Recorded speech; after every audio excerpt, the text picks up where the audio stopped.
කලාපීය සංවිධාන 12 වෙනි පාඩම ඔය තියෙන්නේ. ශ්‍රී ලංකාවේම හොඳම භූගෝල විද්‍යාව පාඨමාලාව රුවන් රණගලගේ මේ පාඩම කරලා ඉවරුනාම මානුෂ භූගෝල විද්‍යාවේ තියරි ඉවරයි. පාඩම් 12ම එතකොට කම්ප්ලීට්. කොහෙවත් අස්සක් මුල්ලක් මේක ඉතුරු වෙලා නැහැ. හැමතැනම කරලා තියෙන්නේ. සමහර විට අද අපිට පුළුවන් වෙයි මේක ඉවර කරගන්න. තේරුණාද? එතකොට ඔයාට පුළුවන් 2019 ඉඳලා 2025 දක්වා 5 වෙනි ප්‍රශ්නේ ඉඳලා 8 වෙනි ප්‍රශ්නෙට ඕනම ප්‍රශ්නයකට උත්තරයක් ලියන්න. ඒ විභාගෙට තව මාස 5ක් තියෙනවා. කොහෙවත් මේ තාම ඉවර කරලා නැහැ පුතේ. හොඳේ. අපි සැලැස්මක් සහිතව වැඩ කළානේ. ඒකේ ප්‍රතිඵල තමයි මේ. ඒතකොට මාස 5ක් වෙනකොට ඔයාට මේ ටික ලියලා හොඳටම පොලිෂ් කරගන්න පුළුවන්. තේරෙනවද? පාස් පේපර්ස් ලියලා නොතේරෙන. ඊළඟට මම පාස් පේපර් ඩිස්කෂන් වෙනම කරනවනේ. එතකොට ලොකු chance එකක් වදින ඔයාට. හරි? එතකොට කලාපීය සංවිධානයක් කියන්නේ මොකද්ද? කියන්න බලන්න. කලාපීය සංවිධානයක් විදිහට අපි අදහස් කරන්නේ මොකද්ද? කියන්න බලන්න. දැන් අපි මොකද අපි මෙහෙම හිතන්නකෝ. ජාත්‍යන්තර සංවිධාන තියෙන ඕනේ ලෝකේ. දැන් ජාත්‍යන්තර සංවිධානයක් තමයි United Nation. නේද? ඒක ජාත්‍යන්තර එක. UNICEF ජාත්‍යන්තර එක. ලෝක සෞඛ්‍ය සංවිධානයේ ජාත්‍යන්තර එක. ලෝක ආහාර හා කෘෂිකර්ම සංවිධානයේ ජාත්‍යන්තර පදනමකින් රටවල් ගොඩ එකතු වෙලා තමයි හදන් තියෙන්නේ. හැබැයි කලාපීය සංවිධානයක් කියලා කියන්නේ භූගෝලීය කලාපයක් ඇතුලේ කතා කරන්න එපා. භූගෝලීය කලාපයක් ඇතුලේ රටවල් කිහිපයක් එකතු වෙලා හදාගන්න සංවිධාන. ඒතකොට එහෙම හදාගන්නේ ඇයි? ඒකට ඉතින් හොඳ උදාහරණ දැනටමත් තියෙන මේ දිනවල. දැන් උදාහරණයක් විදිහට මේ දවස්වල පුතේ ඇෆ්ගනිස්තානයයි මං කාලීන තොරතුරු ගන්නවා. ඉතින් ඒ අවුරුද්දෙම වෙච්ච ඒවා. මොකද ඒකට උත්තර ලියන්න ලේසි. 2014ට පෙර පරණේම තමයි ගුරුවත් පොතේ තියෙන්නේ. ඒකට ඊට වඩා අපිට මේව ළඟ සිද්ධ වෙන දේවල්නේ. ඒක උත්තර ලියන්න ලේසි. ඇෆ්ගනිස්තානයයි පාකිස්තානයයි අතර විවෘත යුද්ධයක් තියෙනවා දැන්. අර ඉරානයයි ඒක නෙමෙයි මේ හොඳේ. ඇෆ්ගනිස්තානයේ පාකිස්තානයේ අතර විවෘත යුද්ධයක් දැනට ක්‍රියාත්මක වෙනවා. අදත් ක්‍රියාත්මක වෙනවා. එතකොට ශ්‍රී ලංකාව, නේපාලය, භූතානය, මාලදිවයින වගේ රටවල් මේ රටවල් දෙකටම කියනවා සාමකාමීව ඉන්න කියලා. හරි? ඒකට හේතුව තමයි මේ සාක් පවුලේ රටවල් පුතේ. එතකොට මේ කට්ටිය යුද්ධ කරද්දී මුළු සාක් ෆැමිලි එකටම තමයි බලපාන්නේ. පැහැදිලිද? ඒක නිසා අපි try කරනවා කලාපය ඇතුලේ සාමය තහවුරු කරගන්න. අන්න බලන්න. ඒතකොට ජාත්‍යන්තර සාමය නෙමෙයි කලාපය ඇතුලේ සාමය. පැහැදිලි? ඒතකොට දකුණු ආසියානු කලාපය. ඊළඟට දැන් මේ දිනවල මැද පෙරදිග කලාපේ තියෙන යුද්ධ. ඒක ඔයා ටීවී එකේ දකිනවා. මිඩල් ඊස්ට් වල. ඒතකොට ඒකේ යුද්ධ නිසා තමයි මෙහි තෙල් පොලිමක් හැදිලා තියෙන්නේ. ඒක අමුතුවෙන් කියන්න ඕනේ නැහැ. දැන් මගේ වාහනේත් තව තෙල් කට්ට දෙකයි තියෙන්නේ පුතේ. මට තෙල් ගහ ගන්න ඕන. නමුත් පොලිමට යන්න වෙලාවක් නැහැ. තේරෙනවද? නමුත් තෙල් තියෙනවනේ. නමුත් අපි දන්නවා මේ යුද්ධයක් ජාත්‍යන්තරව තෙල් බෙදෙන රටවල් වල සිද්ධ වෙද්දී තෙල් නැති වෙයි කියලා බියක් අපිට එනවනේ. ඒතකොට තමයි මිනිස්සු ඔය තෙල් පොලිම් වලට යන්නේ. දැන් ඊඳන් දිගටම තෙල් පොලිමනේ. සමහර විට අපිට තෙල් තියෙනවලු මාසයක් යනකම්. ඔහොම රැස් ගලාට පස්සේ දෛනිකව ගන්න තෙල් වලට වැඩි ප්‍රමාණයක් ගන්නවා. ඒ ගත්තම අන්න ඒකයි ප්‍රශ්නේ තියෙන්නේ. ඒක කලාපයක් ඇතුලේ පුතේ ප්‍රශ්න මේ. අන්නේ ප්‍රශ්න ආර්ථික වශයෙන්, දේශපාලන වශයෙන්, සමාජීය වශයෙන්, සංස්කෘතික වශයෙන් එහෙම සිද්ධ වෙන්න පුළුවන්. තේරෙනවද? එතකොට අන්නේ ගැටලු පාලනය කරගන්න තමයි අපි කලාපීය සංවිධානයන් ගොඩනගා ගැනීම සිද්ධ කරන්නේ. හරි එතකොට සෑම භූගෝලීය කලාපයකම මේ කතන්දරේ තියෙනවා. දැන් උතුරු ඇමරිකානු කලාපයේ රටවල් 3ක් එකතු වෙලා ගිවිසුමක් ගහලා තියෙනවා. ඒකේ නම නැෆ්ටා කතා කරන්න එපා. නැෆ්ටා ඒක සිලබස් එකේ නැහැ. නමුත් දැනගන්න ඕන. ඊළඟට සාක් පවුල කියලා එකක් දකුණු ආසියාවේ රටවල් එකතු වෙලා හදන් තියෙනවා. කැරිබියානු වෙළඳ හවුල කියලා එකක් හදන් තියෙනවා. කැරිබියානු දූපත්වල රටවල් ඒකාබද්ධ වෙලා. ඊළඟට අප්‍රිකානු ආර්ථික කොමිසම කියලා රටවල් ගොඩාක් එකතු වෙලා අප්‍රිකාවේ එහෙම කොමිෂන් එකක් හදන් තියෙනවා. පැහැදිලිද? ඊළඟට මෙහෙම එකක් හදන් තියෙනවා. මොකද්ද? බ්‍රික්ස්. එතකොට එතන රටවල් කීපයක්. බ්‍රසීලය, රුසියාව, ඉන්දියාව, චීනය, සවුත් අප්‍රිකාව, දැන් මේ වෙනකොට ඉන්දුනීසියාවත් මෙහි සමාජිකයෙක් වෙනවා. ඒක අපි සිතියම් මාක් කරද්දි මාක් කළා. ඒක අලුත් අප්ඩේට් එකක්. හරිද? එතකොට මෙන්න මේව තමයි අදහස් කරන්නේ. සමහර විට ද්විපාර්ශවික වෙන්න පුළුවන්. ත්‍රිපාර්ශවික වෙන්න පුළුවන්. බහුපාර්ශවික වෙන්න පුළුවන්. රටවල් දෙකක් නම් ද්විපාර්ශවිකයි. දැන් ශ්‍රී ලංකාව ඉන්දියාව අතර වෙළඳ කිවිසුම ද්විපාර්ශවිකයි. හැබැයි නැෆ්ටා සංවිධානයේ ඉන්නේ පුතේ ඇමරිකා එක්සත් ජනපදයයි කැනඩාවයි මෙක්සිකෝවයි. ඒක පාර්ශව 3යි. හැබැයි සාක් සංවිධානයේ ඉන්නෝ රටවල් 8ක්. හරිද? එතකොට ඒක බහුපාර්ශවිකයි. දැන් පැහැදිලිනේ. අන්න එහෙම හදාගන්නේ ඒ කලාපය ඇතුලේ තියෙන ගැටලු සමතයකට පත් කරගන්න. මොකද ඉන්ඩිවිජුවලි අපිට ෆයිට් කරන්න බෑ රටකට. තේරුණාද? ඒක තනි තනි වශයෙන් බැරි නිසා අපි සාමූහික වෙනවා මේක ඇතුලේ. පාඩම බලාගන්න. සාමූහික වෙලා ඒවට දායකත්වය ලබා දෙනවා. පැහැදිලි? ඉතින් ඕක තමයි කලාපීය සංවිධාන කියන්නේ. හැබැයි අපි මේ පාඩම ඇතුලේ සාකච්ඡා කරන්නේ ඔක්කොම සාක් සංවිධානයයි ආසියන් සංවිධානයයි යුරෝපා සංගමයයි කියන කලාප තුනේ සංවිධාන තුන විතරයි අපි සාකච්ඡා කරන්නේ. මේ තුනෙන් මේ වෙනකොට මේක විභාගයට ඇවිත් තියෙනවා. මේවා එන්න තියෙනවා මේ වෙද්දි. සමහර විට මේ අවුරුද්දේ ග්ලෝබලයිසේෂන් ඇහුවනේ. ලබන අවුරුද්දේ මෙතනින් එකක් එන්න පුළුවන්. හරිද? ගොඩක් අය පුතේ මේ අන්තිම පාඩම් ටික කෙරෙන්නේ නැහැ.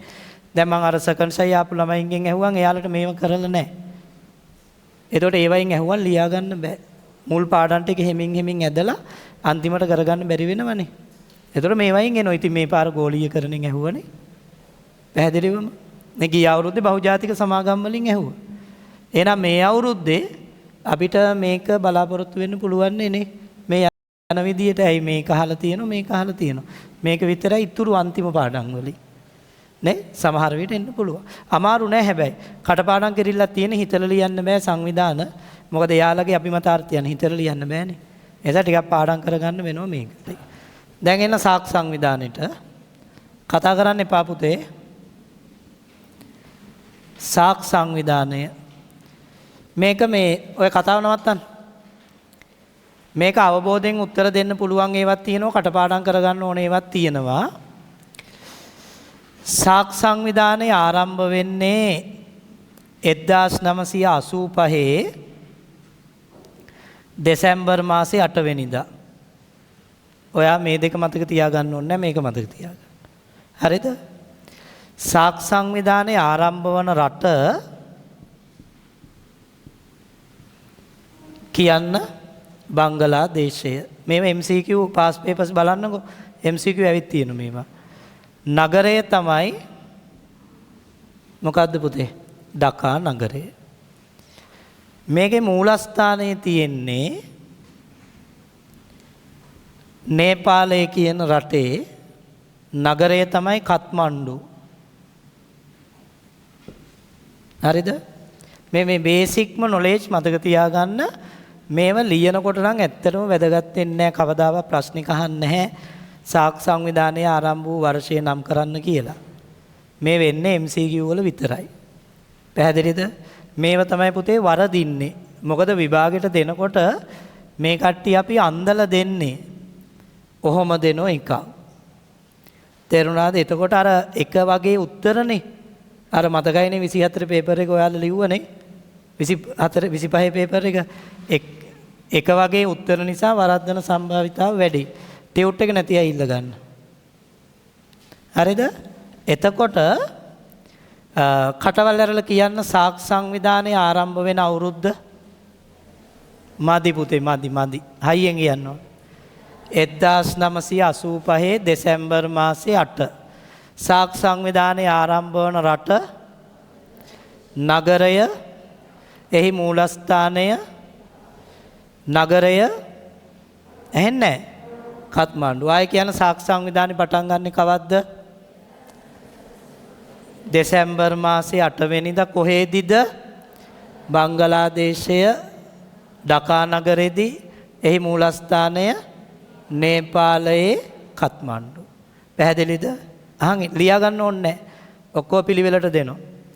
සාක්ෂි සංවිධානයේ ආරම්භ වෙන්න මූල බීජ වැපිරෙන්නේ 1970ටත් පෙර පුතේ. ඒව ලියන්න ඕනේ නැහැ. හොඳේ. මම මේක ඉතින් A to Z කියලා දීලා විභාගයට ඕන ටික දෙනවා නෝට් එකට. මම ස්ටාර්ට් එකේ ඉඳලම කියනවා.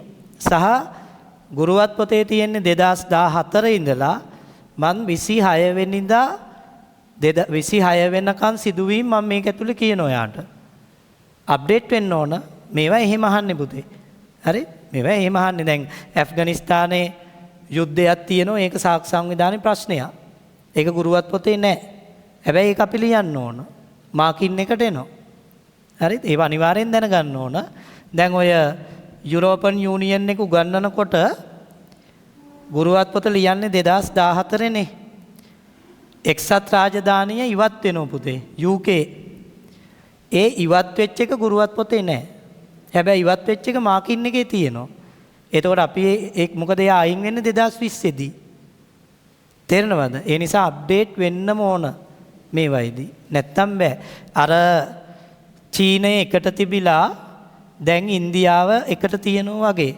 දැන් කවදාවත් ඔයා හෙව්වොත් 2025 වෙනකොට ලෝකයේ ජනගහනය වැඩිම රට චීනය තෝරන්නේ නැහැ නේ පුතේ. ගුරුවත් පොතේ චීනි තිබුණටනේ අපි තෝරන්නේ ඉන්දියාවනේ. අන්න එහෙමයි පුතේ මේකත්. එතකොට මේක කියවන්න ඕන. තේරෙනවද? වැදගත් දෙයක් තිබුණොත් ඒක අපි නෝට් කරගන්න ඕන. මම නම් ෆෝන් එකේ ස්ක්‍රීන්ෂොට් එකක් හරි ගහගන්න. ඒක ඔයාට උගන්වන්න සපෝට් වෙනවනේ. මොකද ඔය යුද්ධ තියෙනේම අපිට වැදගත් මෙතෙන්දී. කලාපයේ ඇතුලේ පොදු ප්‍රශ්න අහනවා. දැන් මේක ආරම්භ වෙන්න මූල බීජ වැපිරෙන්නේ මීටත් පෙරනේ. ඒ සඳහා පුරෝගාමීව කටයුතු කළේ සියාඋර් රහමන් කියන වචනේ සියාඋර් රහමන්. නැවත කියන්න. සියාඋර් රහමන්. තව සැරයක් කියන්න. සියාඋර් රහමන්. මෙයා බංගලාදේශේ ඉඳපු ජනාධිපතිවරයෙක්. මෙයාට ඕනුණා කලාපය ඇතුලේ සහයෝගීතාව ගොඩනගන්න. මොකද පුතේ සාමාන්‍ය සංවිධානික බලාපොරොත්තුව සහයෝගීතාවයනේ. සහයෝගීතාවේ ගොඩනගන්න ඕන නිසා මෙයා ඇෆ්ගනිස්තානේ ගන්නෙ නෑ මුල පැහැදිලි කිරීම වලට. ඇෆ්ගනිස්තාන එකතු වෙන්නේ 2007. එතකොට අපි මුල ටික ලියනකොට ඇෆ්ගනිස්තානේ ගාවන්නේ නැහැ. ඒ කියන්නේ ඒ නොදන්න කමනේ. එහෙම ලියන්නේ නැහැ. ඇෆ්ගනිස්තානේ එන්නේ 2007න් පස්සේ. පැහැදිලිද? 2007 තමයි ඇෆ්ගනිස්තානේ මුල් වලට සාක්ෂි සංවිධානයේ සමාජිකයෙක් වෙන්නේ. ඊට පෙර මිඩල් ඊස්ට් ඒ රට පස්සේ ඉතින් අපේ සමාජිකයෙක් බවට පත් වුණා. හරි? ඒතකොට දැන් මම මේ කියන වෙලාවේ ඇෆ්ගනිස්තානේ මැද පෙරදිග. පැහැදිලිද? මේ අපි කතා කරන්නේ දැන් 70 ගණන් වලනේ. ඒක නිසා. ඒතකොට මේ සියාඋර් රහමන් හැම රටකම ජනාධිපති අගමැති රාජ්‍යතාන්ත්‍රික නිලධාරීන් එක්ක සාකච්ඡා කළා පුතේ. කලාපය ඇතුලේ සහයෝගීතාවයක් හදමු කියලා. මෙයා. ඒ කියන්නේ මෙයා තමයි සාක්ෂි සංවිධානයේ පුරෝගාමියා. තවමත්. හරි? එතකොට මෙයා ඉතින් කොළඹ රැස්වීමක් තියලා කට්ටියත් එක්ක කතා කළා. භූතානේ තිම්පු වල රැස්වීමක් කළා. නේපාලේ එහෙම කළා. මීටින් එකක් තිබ්බා. ඉන්දියාවේ තිබ්බා. පාකිස්තානේ තිබ්බා. එහෙම මේ එකමුතුතාවයක් හැදුව මේක ඇතුලේ. එතකොට ඒකේ සැසිවාර කීපයක් තිබුණ අවුරුදු කීපයක. ඒ අතරින් ඔන්න 1983 නවදිල්ලි ප්‍රකාශය කියලා එකක් එනවා. මොකක්ද දෙන්නේ? නවදිල්ලි ප්‍රකාශය. එතකොට ඔයාලට පේනවා 1983 නවදිල්ලි ප්‍රකාශය 83නේ සාක්ෂි සංවිධානය ආරම්භ වෙන්නේ ඒ අවුරුදු ආසන්නේ. ඒ කියන්නේ මෙතනින් පොඩි සහයෝගයක් ආව ඉන්දියාවේ නවදිල්ලි නුවරට කලාපීය විදේශ ලේකම්වරු එකතු වුණා. එකතු වෙලා විවිධ ශේෂ්ත්‍ර අධ්‍යාපනය, ආර්ථිකය, ආරක්ෂාව, දරිද්‍රතාවය මේ වගේ ශේෂ්ත්‍ර තැපැල් සේවාව, ක්ලයිමේට් චේන්ජස් මේවා ගැන සාකච්ඡා කළා. ඔය නවදිල්ලි ප්‍රකාශය කිය. එතකොට ඒකේ ප්‍රතිඵලයක් විදියට 1985 12 වෙනි මාසේ 8 වෙනිදා 7 දෙනෙකුගෙන් සමන්විත සාක්ෂි සංවිධානය පටන් ගන්නවා. එතකොට 7 දෙනයි. හරිද? ඔය විභාග පේපර් එක හදනයි අපි අන්දනවා. එයාලා අහනවා පුතේ මොන සමාජිකයන්ද? මුල් සමාජිකයන්. එතකොට සමහර දරුවෝ අපිටත් අහු වෙලා තියෙනවා ඇෆ්ගනිස්තානෙත් ලියනවා. හරිද? බෑනේ. මුල් සමාජිකයෙක් නෙවෙයි ඇෆ්ගනිස්තානෙන් මෙතෙන්දිනේ. ඇෆ්ගනිස්තානේ නැතුව ඉතුරු ටික. පැහැදිලි? ඔය පේපර් හදන එහෙම. දැන් ඔයා කොච්චරෝ මහන් හිටියත් ඔයා වුණත් පුතේ මේකත් එක්ක ලියනවා. ඒක තමයි විභාගේ රටාව ඒකනේ. විභාග රටාව ඒක. එතකොට මේකේ සමාජිකයන් උනේ මේ කට්ටිය. බංගලාදේශයේ මං ඉතින් උඩින්ම ලිව්ව හේතුව අර සියාවුර් රහමන් මේකට පදනම වෙච්ච නිසා. ඊළඟට ඉන්දියාව, පාකිස්තානය, නේපාලය, භූතානය, ශ්‍රී ලංකාව, මාලදිවයින. ඔන්න. ඔයා මුල් සමාජිකයෝ ඉල්ලුවොත් ඔය 7 විතරයි ලියන්නේ. පැහැදිලිද? පසුව 8 දෙනෙක් වුණා. 8 වෙනිය තමයි කවුද? ඇෆ්ගනිස්තානය.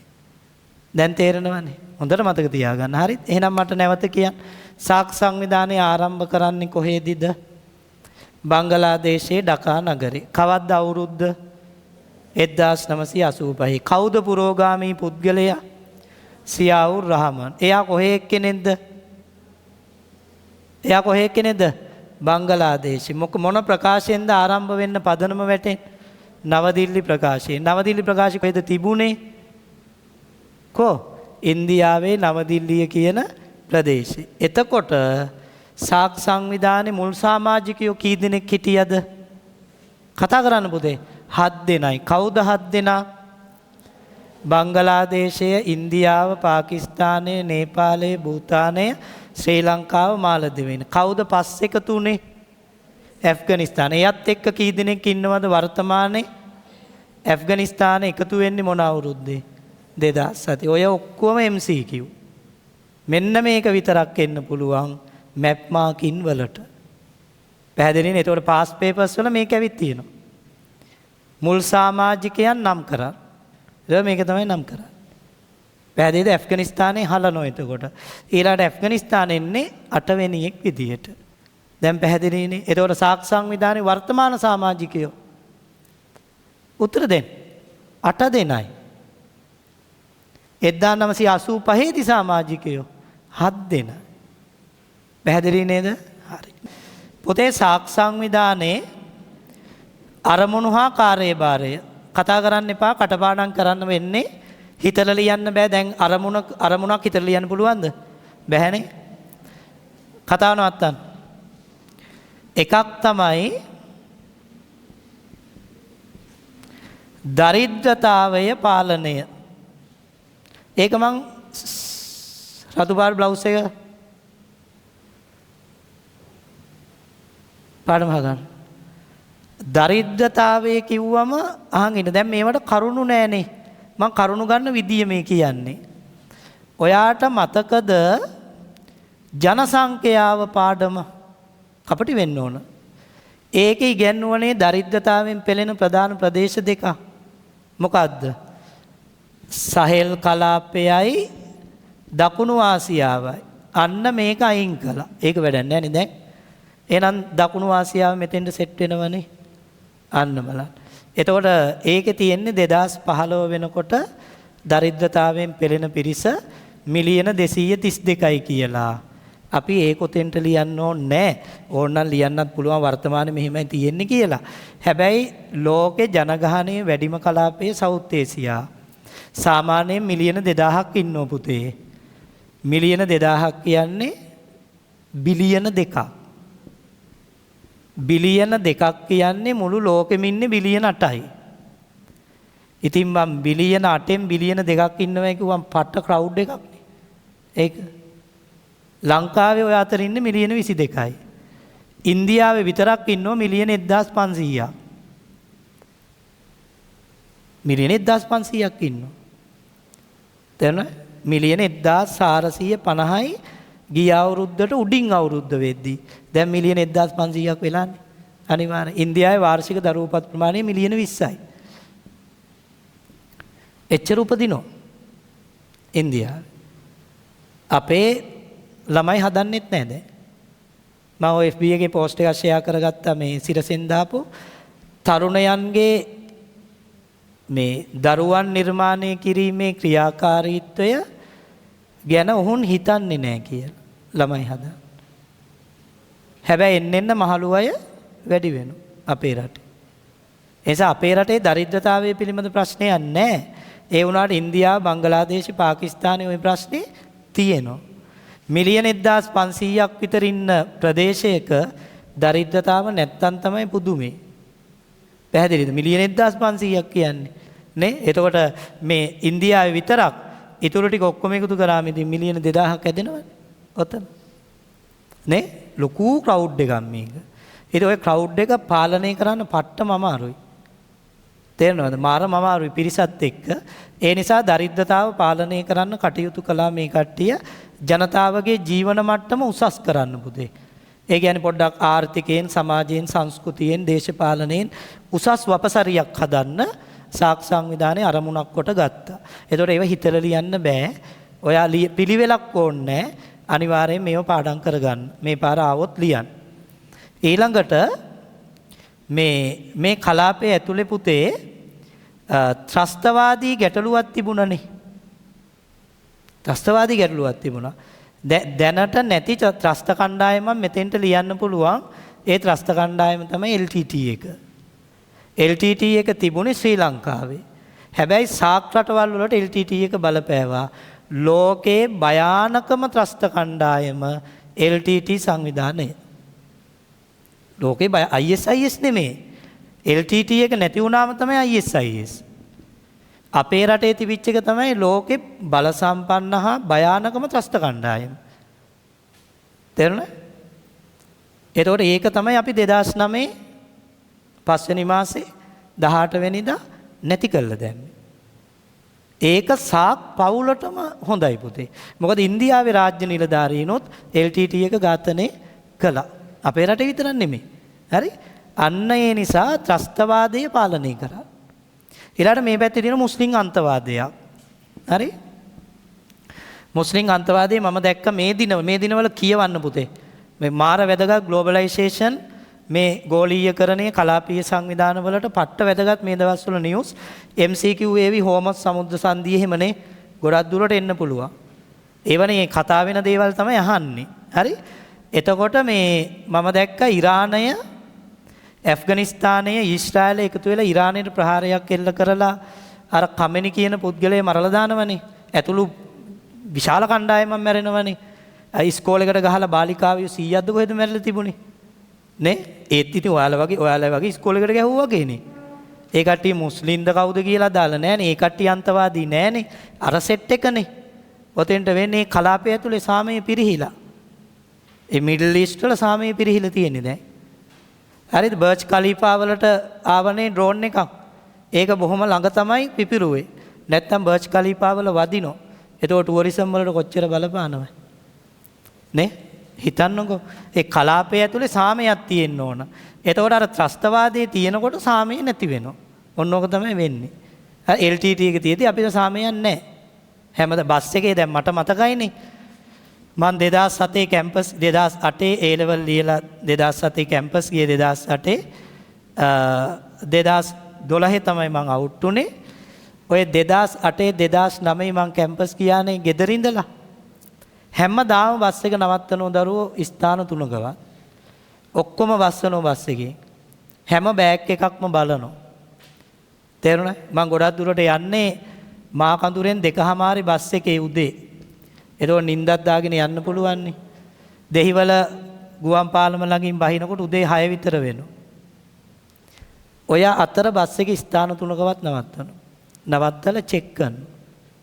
තේරුණා බෑග් එකක් තිබ්බම නිදි නැත්තම් ඒ බෑග් එක තිබ්බම බයයි.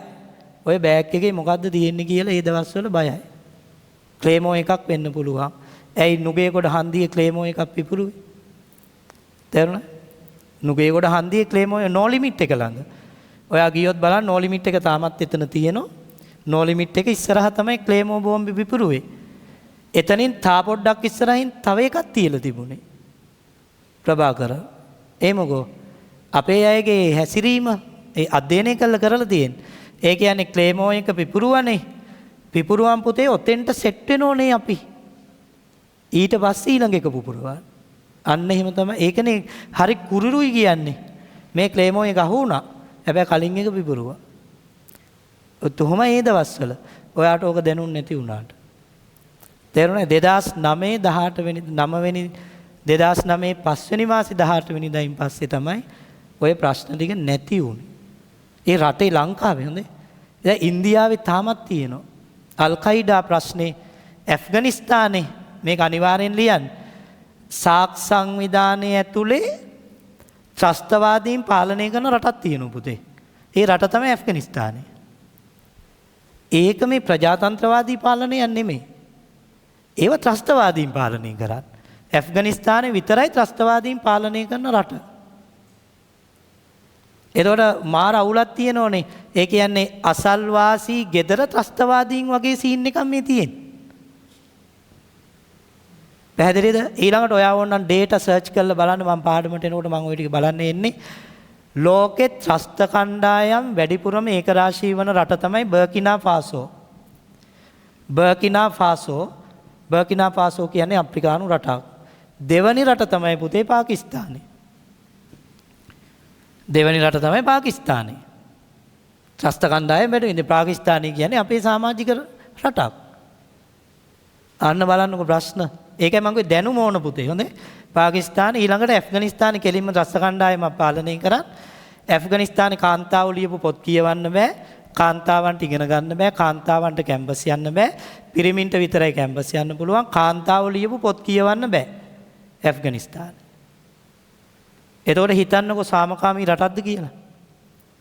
දැන් මේ අර අපි හිතමු අර අපේ මුස්ලිම් දූ කියලා එයා ඇෆ්ගනිස්තානේ ඉඳන් පොතක් ලියනවා.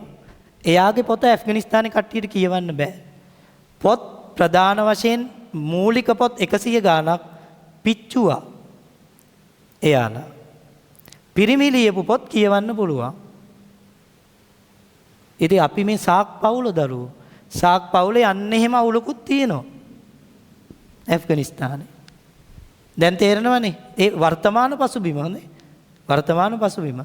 ඉතින් ඒක නිසා ත්‍රස්තවාදී ප්‍රශ්නේ තාමත් තියෙනවා. ISIS ඊළාට මතකද ඇෆ්ගනිස්තානේ තිබුණේ ගල් තලාවක පිළිම ටික. මොකද්ද පුතේ මේ පිළිම වලට කියපු නම? ඒ බුදු පිළිම ඔක්කොම අල් කයිඩා සංවිධානයේ බෝම්බ දාලා පිපිරෙව්වනේ පුතේ. අන්තවාදී මුස්ලිම්. හොඳේ මුස්ලිම් හැමෝම එහෙම නෙමෙයි. අන්තවාදී තියෙනවා. සුන්නි මුස්ලිම්, සියා මුස්ලිම් අරගලයක් තියෙනවා. මේවා ඇතුලේ ලෝකෙ වැඩිපුරම මිනිස්සු මිය යන්නේ ඔය හරහා. ආගමික අන්තවාදයෙන්. තේරුණා? දකුණු ආසියාවේ ඕක තියෙනවා. නැත්තේ නෑ. තේරුණා? ඉන්දියාවේ එහෙම ඉතින් අඩුයි. ඒ පාකිස්තානේ ඉන්දියාවයි අතර ජම්බු කාශ්මීරයේ කොච්චර ප්‍රශ්නද? මතකනේ මේ වර්ල්ඩ් කප් එක දැන් යනවා. හැමදාම ක්‍රිකට් ගැන කියන්න බෑ. වැදගත් යන විතරයි මං කියන්නේ.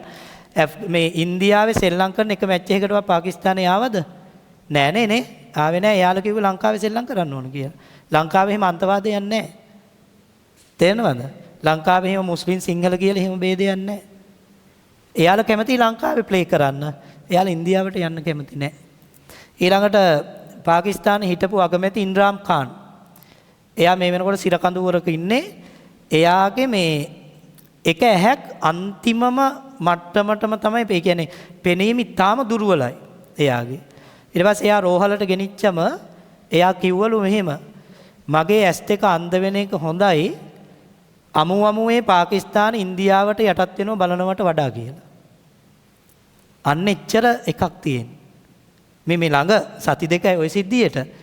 දැන් ඉන්ද්‍රාම් ඛාන් දැනට හමුදා මේ ඉන්නේ මේ රෝහලේ. නමුත් එයා මේ සිර කඳ උරක තමයි හිටියේ.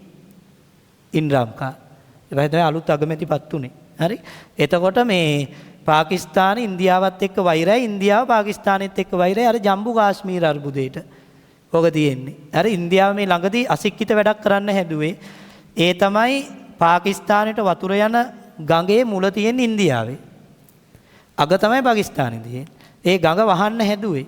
ඒ ගඟ වැහුවනම් පාකිස්තානයේ විශාල පිරිසකට වතුර නැති වෙනවා. දැන් කලාපය ඇතුලේ සාමයක් කොහෙද තියෙන්නේ? දැන් ඕනනේ උත්තර ලියද්දී. දැනුම කියන්නේ ඔන්න ඕවට. කියවන්න කියන්නේ ඒකයි.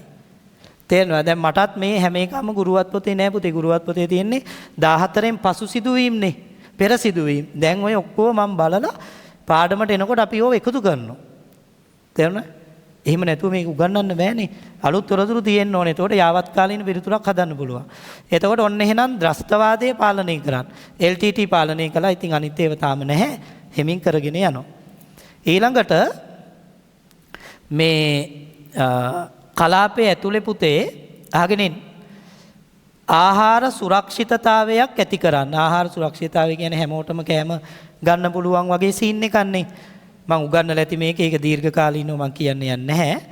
ආහාර සුරක්ෂිතතාවයක් ඇති කරන්න බංගලාදේශයේ ඩකාවල දැම්ම කුෂිකාර්මික මධ්‍යස්ථානය.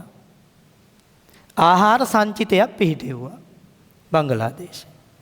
තේරුණාද? ඒතකොට ඒක ආහාර සුරක්ෂිතතාවයේ වෙනුවෙන් තමයි එයාලා කළේ. පැහැදිලි. ඊළඟට වෙළඳ කිවිසුම් දෙකක් සයින් කළා. වෙළඳ කිවිසුම් දෙකක් සයින් කළා. එකක් තමයි සෆ්තා, අනිත් එක තමයි සප්තා. පොඩ්ඩක් වෙනස් වෙන්නේ. මතක තියාගන්න ලේසි. සෆ්තා එකයි සප්තා එකයි. කියන්න. සෆ්තා එකයි සප්තා එකයි. මේ තියෙන්නේ දකුණු ආසියානු නිදහස් වෙළඳ කිවිසුම. දකුණු ආසියානු වරණීය වෙළඳ කිවිසුම. ඕන. එතකොට වෙළඳ කිවිසුම් දෙකක් ගැහුවේ මොකෝ? කලාපය ඇතුලේ වෙළඳාම් ප්‍රවර්ධනය කරන්න. තේරුණා? එතකොට මේ වෙළඳ කිවිසුම් අතර තීරුබදු අඩු වෙනවා. තීරුබදු අඩු වුණාම ඉන්දියාවෙන් ලංකාවට වෙළඳාම් කරන්න ලේසි. බදු කියන්නේ බාධකයක් පුතේ. බදු කියන්නේ සංරෝධකයක්. ඒ නිසා බදු බාධකය අඩු කළාම රටවල් අතර වෙළඳාම ප්‍රවර්ධනය වෙනවා. පැහැදිලිද? දැන් ඩොනල්ඩ් ට්‍රම්ප් කරන්නේ බදු ගහන එකනේ වැඩිපුරනේ. අන්න එතකොට එහාට යන ප්‍රමාණය අඩු වෙනවා. හැබැයි අපි කළා තීරුබදු අඩු කළා. දැන් ඔන්න උදාහරණයක් විදිහට ලූණු වල තීරුබදු අඩු කරනවා. එතකොට ඉන්දියාවෙන් මෙහෙට එනවා. නැත්තම් මෙහෙ මොනවා හරි හදන කුරුඳු ඉන්දියාවෙන් තීරුබදු අඩු කරනවා. යනෝ සෑහෙන ප්‍රමාණයක් ඉන්දියාවට. ඇඟලුම් තීරුබදු අඩු කරන ඉන්දියාවට යනවා. වාසි නැද්ද? වාසි. කලාපය ඇතුලේ වෙළඳපොළ ප්‍රවර්ධනය වෙනවා. ආන්න ඒව වැදගත්. එතකොට මේව නැතු උත්තර ලියන්න බෑ. ඒකයි මං කිව්වේ මේව පාඩම් කරගන්න වෙනවා. පරිසර දූෂණේ වගේ හිතලා ලියන්න බෑ මේවා. ජපාන සාක් විදේශ අරමුදලෙන් ණය ආධාර ලබා ගත්තා අපි. ඒ කලාපයක් ඇතුලේ ණය අරගෙන ප්‍රදේශය දියුණු කරන්න, ඒ කලාපය දියුණු කරන්න කටයුතු කළා. ඊළඟ හැම අවුරුද්දක් හෝ අවුරුදු දෙකකට වරක් සාක් ක්‍රීඩා උළෙලක් තියෙනවා. ඒකෙන් කලාපය ඇතුලේ සහයෝගය හා සුහදත්වය හදනවා කලාපය තුළ. ඊළඟ හැම අවුරුද්දෙම සාක් රටවල් එකතු වෙලා සමුළුවක් තියෙනවා. ඒ සමුළුව තියපු රට තමයි ඒ රටේ තමයි ඒ අවුරුද්දට අදාළ සභාපතිවරයපත් වෙන්නේ. තේරෙනවද? එහෙම වැඩපිළිවෙලක් යනවා මේක ඇතුලේ කලාපයක් විදියට සංවර්ධනයක් හදාගන්න ඕන නිසා. පැහැදිලි. එතෙන්දී අපි දැක්ක මේ දිට්වා සුලිකුණාටුව මතකයිනේ. ඒ වෙලාවේ ඉන්දියාවයි පාකිස්තානයයි අපිට තරඟට උදව් කළා. මතකයිනේ නේ? ඉන්දියාව පාලම් ගණනාවක් දුන්නා. චොපර් එකකින් බඩු එව්ව. පාකිස්තානෙත් අපිට දුන්නා. තේරුණාද? ඊළඟට කොවිඩ් අර්බුදයේ වෙලාවේ සහ ෆයිනෑන්සියල් ක්‍රයිසිස් එක වෙලාවේ මූල්‍ය අර්බුදයේ වෙලාවේ අපිට සල්ලි තිබුණේ නැහැ. ඩොලර් හිඟයක් තිබුණේ. ඇමරිකානු ඩොලර් මිලියන 200ක් දුන්න බංගලාදේශයෙන්. ණයට දුන්නේ පොලියක් නැතුව. කොච්චර හොඳයිද බලන්න. අපි ඒක ගෙවල ඉවරයි දැන්. ඒක ගෙව්ව අපි. හරි ඒ වෙලාවේ ඩොලර් මිලියන 200 මාර වැදගත්. එච්චරවත් තිබුණේ නැහැ නේ අපිට. ඒ කලාපය තුලේ සහයෝගය දැන් IMF එක දෙන්නේ ණය. එයාට අපි වාරිකය ගෙවනකොට පොලියක් ගෙවන්න ඕන. මේ සුහදත්වය ඉන්දියාවෙන් දුන්න තෙල් අපිට නැති වෙලා තිබුණු කාලේ මතකද ඉන්දියාව කෙලින්ම පෙට්‍රල් එව්වා. මේ පිරිපහදු කරන්න විදියක් නැති නිසා සපුගස් කන්දේ අවදානම අරන් තෙල් පෙට්‍රල් එව්වා. මොකද පෙට්‍රල් එහෙම ගේන්නේ නැහැ පුතේ. පෙට්‍රල් ගිනි ගන්නෝ වැඩි බොර තෙල් ගේන්නේ. ගෙනල්ලා සපුගස් කන්දේ පිරිපහදු කරන්න. ඒ පිරිපහදු කරන්න බැරි නිසා අපිට තෙල් එව්ව ඉන්දියාවේ. සහයෝගීතාවය. ඉන්දියාවේ පාකිස්තානයේ ගහ ගන්නකොට අපි මැදිහත් වෙනවා. රණ්ඩු කරන්න එපායි කියලා. සහයෝගීතාවය. දැන් තේරෙනවනේ අපිට වෙන කරන්න දෙයක් නැහැ. මොකෝ අපි යන්නද? එහෙනම් දුන්නයි ඊතලේ අරයි යන්න ඕන. තේරුණා? අපිට පුළුවන් විදියට තමයි අපි සහයෝගය දෙන්නේ. දැන් තේරෙනවනේ මාලදිවයින අර ආපදා වෙච්ච වෙලාවේ අපි මාලදිවයිනට උදව් කළා. අපිට පුළුවන් විදියට. අන්න සහයෝගය. දැන් පැහැදිලිනේ නේ? එන ඔයාලට දැන් තේරෙනවනේ අමතර දැනුම ඕන නේද මේවට උත්තර ලියන්න. නැත්නම් හිර වෙනවා. හරි? ලියන්න.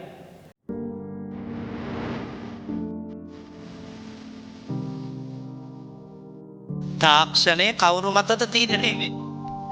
තාක්ෂණය තීරණය වෙන්නේ පුතේ